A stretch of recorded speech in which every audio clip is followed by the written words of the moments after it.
Cześć, jestem Tomek. Operacja zastawki serca nie musi być końcem życia. Ja jestem przykładem na to, że po takiej operacji można żyć lepiej, pełniej, choć trochę bardziej mechanicznie. Witam Was wszystkich. Cieszę się, że ze mną jesteście. Dziękuję Wam za wszystkie miłe słowa i komentarze. Cieszę się, że odzywacie się do mnie i że mogę przekazać Wam swoje doświadczenie. Jeżeli stoicie właśnie w obliczu przed taką operacją, jeżeli ktoś z Waszej rodziny będzie miał niedługo operację serca, operację wymiany zastawki lub ktoś z Waszych znajomych, nie bójcie się, piszcie do mnie. Jeżeli będę w stanie coś pomóc, będę w stanie opowiedzieć, jak to wygląda, z przyjemnością to zrobię. Także powodzenia. Chciałbym Wam dzisiaj opowiedzieć, jak to było, gdy obudziłem się po operacji. Obudziłem się przede wszystkim. To jest najważniejsza informacja. Obudziłem się. Zresztą tak wracając troszkę, chciałem Wam powiedzieć, że przed samą operacją bardzo dużo szukałem informacji, jak to będzie wyglądało, jak taka operacja wygląda, co się wtedy dzieje. Bardzo mnie to interesowało. No, jestem ciekawski. I znalazłem filmy, na którym było pokazane, jak zatrzymują pracę serca, naprawiają je, potem znowu uruchamiają i ono działa. W moim wypadku również udało się to. Cieszę się bardzo niezmiernie z tego powodu. Bardzo się cieszę, że się obudziłem. Pierwsze dni po operacji, w ogóle ich nie pamiętam. To było jakieś majaki senne. Na początku trafiłem na specjalny oddział pooperacyjny, gdzie było kilka łóżek. Zresztą było bardzo zimno, z tego co pamiętam i z informacji zasłyszanych. Nie bardzo zwracałem na to uwagę, bo spałem. Na chwilę otwierałem oczy, znowu zasypiałem. Ten cały czas gdzieś jest takim bardzo, bardzo płynnym. O tak. Pamiętam tylko, że miałem włożoną do gardła rurkę, która pomagała mi w oddychaniu. Zresztą potem przeszkadzała mi, z tego powodu mi ją wyjęli. Zamienili mi na taką delikatną rurkę, która do nosa wpuszczała odrobinę tlenu, przez co dużo łatwiej mi się oddychało. Po, myślę, że około 2 dniach na tym oddziale pooperacyjnym trafiłem na oddział intensywnej opieki kardiologicznej, gdzie byłem około tygodnia czasu. I to jest czas, kiedy zaczynałem dochodzić do siebie, zaczynałem poznawać siebie od nowa. Po obudzeniu spotkały mnie 2 niespodzianki. Pierwsza z nich to jest choinka wenflonów wystająca z mojej szyi. Prawie do każdego z nich było podłączona jakaś inna kroplówka, na pewno bardzo ważna. Natomiast było to niespotykane zjawisko. Niestety nie mam żadnego zdjęcia, żeby móc powspominać to. Została mi tutaj tylko niewielka blizna, która to przypomina. To jest pierwsza rzecz. Drugą bardzo ciekawą rzeczą jest zegarek w piersiach. Otóż od momentu obudzenia się w moim sercu, myślę, że już wcześniej, nie od tego czasu, tylko od momentu wstawienia i uruchomienia serca, cały czas słyszę działającą zastawkę. Jest to taki malutki zegareczek, który odmierza mi czas. I niech bije jak najdłużej. Na początku słyszałem go cały czas. Bałem się, że będzie mi to przeszkadzało, że ten dźwięk będzie mi przeszkadzał w normalnym funkcjonowaniu. Okazało się, że po kilku dniach, przez które to dni słyszałem go cały czas, nie potrafiłem go wyłączyć, po kilku dniach mózg wyciął ten dźwięk całkowicie. W tej chwili funkcjonuje normalnie, nie słysząc go. Oczywiście w każdej chwili, jeżeli zechcę, jestem w stanie wrócić do tego dźwięku, usłyszeć go. Słyszę, czy serce bije miarowo, czy mam przyspieszone tętno, czy bije tak, jak powinno, w rytmie swoim. Także mam kontrolę nad swoim sercem słuchową. Na oddziale intensywnej opieki kardiologicznej bardzo starałem się wstać z łóżka. To było pierwszym moim wielkim wyzwaniem. dlatego że byłem bardzo słaby. Miałem anemię, bardzo ciężko mi się oddychało, zresztą to, że dostawałem tlen, nie pomagało, bo płuca wtedy nie są przystosowane do ciężkiej pracy, do wyrywania tego tlenu z powietrza. Dostałem zabawkę, taką specjalną zabaweczkę plastikową z kulką, dzięki której mogłem ćwiczyć oddech. Bardzo ciężko się oddycha po operacji, zwłaszcza gdy maszyny wspomagają oddychanie, dostajesz jeszcze dodatkowo tlen, przez który płuca nie chce im się tak ciężko pracować, tak mocno wciągać powietrze. Taka malutka zabaweczka plastikowa z kulką, którą trzeba oddechem popchnąć, dmuchnąć odpowiednio silnie, żeby ona poszła daleko, pozwala na to, żeby wyćwiczyć oddech, wyćwiczyć płuca od nowa.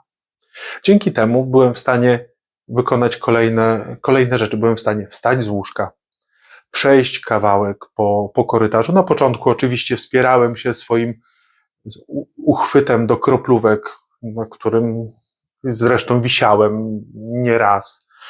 Trzymałem się poręczy na korytarzu. Na początku byłem w stanie zrobić kilka metrów, wracałem do łóżka, ale odpoczywałem chwilę i znowu szedłem.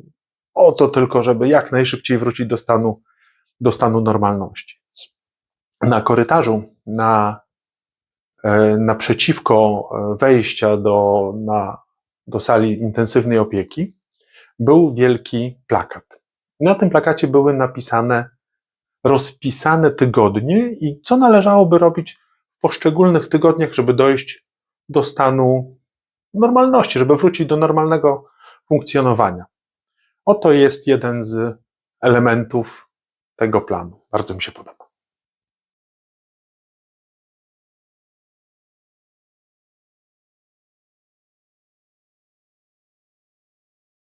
Po pobycie w szpitalu trafiłem na oddział, również w szpitalu, tylko innym, na oddział rehabilitacji kardiologicznej. Byłem tutaj około 3 tygodni. Większość moich dni spędzonych na tym oddziale było to chodzenie. To było chodzenie na początku po korytarzu, tam do końca korytarza i w drugą stronę, do drugiego końca. Dopiero gdy byłem w stanie przejść kilka razy tam i z powrotem, pozwolili mi na wyjście na podwórko. Oczywiście na początku pod kontrolą, wszystko się odbywało tak, żebym był bezpieczny, żeby nic mi się nie stało. Było to grupa, która wychodziła na spacer. Ja byłem świeżo po operacji. Ciężko mi było. Zresztą cały czas miałem anemię, więc było mi ciężej. Ten organizm nie wracał do pełni sił. Przyjmowałem cały czas leki od anemii, jednak wyniki nie bardzo poprawiały się. Wymyśliliśmy, ja tutaj akurat niewiele mogłem myśleć, głównie była to moja żona, wymyśliła, że będzie mi przygotowywała soki. Soki z żywych warzyw, świeżych, ekologicznych, jak najbardziej naturalnych. Były to buraki, marchewka, seler naciowy, pietruszka, wszystko to, co najlepsze. W piciu, może w smaku nie najbardziej, ale efekt był niesamowity. Po kilku dniach wyniki poszły od razu bardzo do góry. Wszystko się poprawiło. Piłem szklankę dziennie tego soku. Cała rodzina zaangażowała się w moje zdrowienie. Moja siostra przywiozła specjalnie wyhodowane ekologiczne warzywa po to, żeby mógł stanąć na nogi. Efekt był rewelacyjny. Naprawdę. Trochę gorzej z kuchnią podczas przygotowywania tego. Dopiero jak wyszedłem ze szpitala, byłem w stanie obejrzeć, i wziąć też delikatnie udział w przygotowywaniu takich soków. Straszne. Rzeczywiście to było to straszne. Cała kuchnia była do mycia po takiej sesji przygotowywania soków. Ale warto było. Bardzo ważną częścią mojej rehabilitacji były spacery. Tak jak na oddziałach szpitalnych, jak tylko byłem w stanie, chodziłem jak mogłem najdalej i najwięcej. Tak po powrocie do domu, oczywiście pod kontrolą mojej cudownej żony, Ewy, chodziliśmy na spacery. Na początku zaczęliśmy od 2 kilometrów, potem było coraz więcej, bez jakiegoś zmuszania się do tego. Po prostu szliśmy sobie do centrum, siadaliśmy na ławeczce na rynku, jedliśmy lody, piliśmy kawę, odpoczywaliśmy, znaczy ja odpoczywałem i szliśmy z powrotem. Potem szliśmy w drugą stronę, do parku i tak dzień za dniem chodziłem jak najwięcej. Po to tylko, żeby móc wrócić do pełnej sprawności, do normalności. W tej chwili, myślę, udało mi się to, także wszystko jest w waszych rękach, wszystko jest w waszych głowach przede wszystkim. Nie poddawajcie się, pamiętajcie, operacja zastawki serca to nie koniec życia. To jest dopiero początek nowego, mechanicznego życia, myślę, że lepszego. Także nie bójcie się tego. To, co było dla mnie najtrudniejsze po operacji, to fakt, że przez około 3 miesiące trzeba spać na plecach. To jest straszne, dlatego że ja całe życie spałem na boku, na jednym boku, na drugim boku, a tutaj musiałem spać na plecach i nie mogłem się przekręcić. Wszystko oczywiście z powodu rozciętego mostka, który podczas operacji jest rozcinany, potem jest to wszystko drutowane i nie można się przekręcić na bok, żeby ten szef, ten wzrost był prawidłowy. Do tego, żeby to wszystko dobrze funkcjonowało, cały czas trzeba być w specjalnym pasie kardiologicznym. Jest to pas, który zapinany tutaj na piersiach ma. Akurat ten, który ja miałem, miał specjalne rączki jeszcze dodatkowo tutaj po bokach. Wykorzystywałem je w nocy, wkładając sobie ręce, stawiałem łokcie na łóżku i nie byłem w stanie przekręcić się na bok. W czasie snu jest to bezwiedne. Starałem się zresztą też spać takim snem świadomym, gdzie za każdym razem, kiedy próbowałem przekręcić się, budziłem się, mówiłem: stop, Tomek, wracamy. I wracamy na plecy. Ciężko było. Naprawdę było to jedno z najgorszych przeżyć w moim życiu pooperacyjnym. Zresztą jak trafiłem do domu, to z powodu tego, usłyszałem zresztą, że z powodu tego, żeby było mi wygodniej, trafiłem do innego pokoju. Zostałem wyeksmitowany do innego pokoju. Znaczy ja wiem dlaczego. To było dlatego, że ja chrapię śpiąc na plecach, tak po prostu. Nie dlatego, nie żadne inne powody nie były tutaj ważne. Ważne było to, że ja przeszkadzam wszystkim innym. No i całkiem to rozumiem, bo śpiąc z kimś, kto chrapie w niebogłosy i stawia cały blok na nogi, to nic przyjemnego. Także miałem swój własny pokój ze swoim własnym łóżkiem, gdzie mogłem chrapać do woli. Dopiero po 3 miesiącach, bez tygodnia, pozwoliłem sobie na położenie się na boku. Nie uwierzycie, jaka to jest przyjemność, żeby móc z powrotem położyć się na boku. Zrobiłem sobie największy prezent urodzinowy, dlatego bez tego tygodnia. Zrobiłem sobie największy prezent urodzinowy, jaki mogłem. Położyłem się na boku, oczywiście ze strachem. No, bałem się tego, nie wiedziałem, co będzie, czy mogę, czy nie mogę. Było wszystko dobrze. Do tej pory śpię na boku, jak zwykle, jak zawsze. Jest mi bardzo, bardzo przyjemnie z tego powodu. Bardzo ważną rzeczą podczas przygotowania do operacji jest wybór zastawki. Dokładnie w jaki sposób wpływa to na dalsze funkcjonowanie, na taką szarą codzienność, opowiem Wam w kolejnym filmie. Ja wybrałem sobie zastawkę mechaniczną.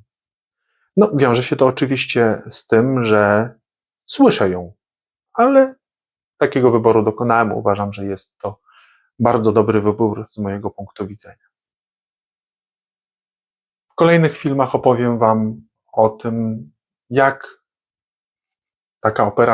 operacja serca wpływa na Waszą codzienność. Co się zmieni w Waszym życiu, co musicie robić dodatkowo, żeby normalnie funkcjonować, żeby żyć dalej. Zasubskrybujcie mój kanał i łapkę w górę. Powodzenia.